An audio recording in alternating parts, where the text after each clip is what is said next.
নিয়মিত সেক্স করলে কি শরীরের ক্ষতি হয়? হস্তমৈথুন করলে কি শরীরের ক্ষতি হয়?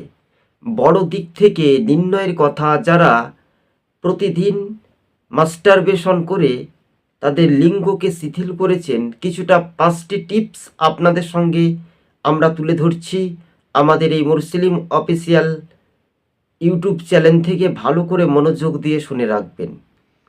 অর্থাৎ আপনি মাসে অন্তত 2 থেকে 3 বারের বেশি মিলামিশা বা সহবাস বা হস্তমৈথুন বেশি করাটা ঠিক নয়।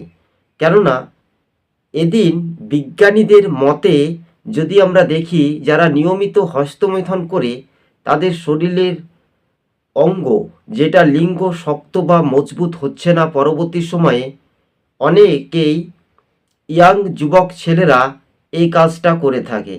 কার্যত বিভিন্ন রকমের খারাপ মুভি, খারাপ ব্লু ফিল্ম, বিভিন্ন ইস্যু তারা কিন্তু দেখে ফেলে। তারা নিজেদের কন্ট্রোল রুমটাকে আটকাতে পারছে না। 3টি পদ্ধতি, অর্থাৎ ভালো মনের আনন্দ উপভোগ করার জন্য এই কাজটা করে থাকে।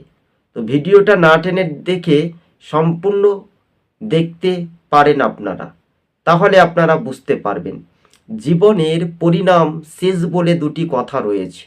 দেখুন, সেক্স হচ্ছে একটা শারীরিক ব্যায়াম নামে পরিচিত হয়, কিন্তু আপনি অতিরিক্ত যদি করে ফেলেন তাহলে শরীরের দুর্বলতা, মাথা ঝিমঝিম, চোখ ঢোলা, বিভিন্ন দিক থেকে আপনার শরীরের ক্ষতি হতে পারে। আপনি বিয়ে করার সময় আপনার স্ত্রীকে তৃপ্তি দেওয়ার সময়তেও আপনি সেইটা কন্ট্রোল করতে পারবে না, ব্যর্থতা হবে। স্বাভাবিকভাবে আমরা নতুন চ্যানেল তৈরি করেছি দর্শক বন্ধুগণ, তবে আমরা দেশ বিদেশ প্রবাসী থেকেও আমরা জানাতে চাই। দেখুন, আপনি বিয়ে করবেন বা বিয়ে ঠিক হয়েছে বা বীর্য পাতলা, তার বিষয় নিয়ে আমি একটা পরবর্তী সময়ে আপনাদের সঙ্গে ভিডিও দেব। একেবারে কিভাবে কি ওষুধ খাবেন, সমস্ত রকমের টিপস আপনাদেরকে আমরা তুলে ধরব। হ্যাঁ, আমাদের চ্যানেলটি প্রথম থেকে শেষ পর্যন্ত দেখবেন, কেননা এই সমাপ্ত বা শেষ করার পদ্ধতিতেই একটা নতুন পরিচিত মুখ হিসেবে আপনারা দেখতে পারেন দর্শক বন্ধুগণ। ধন্যবাদ।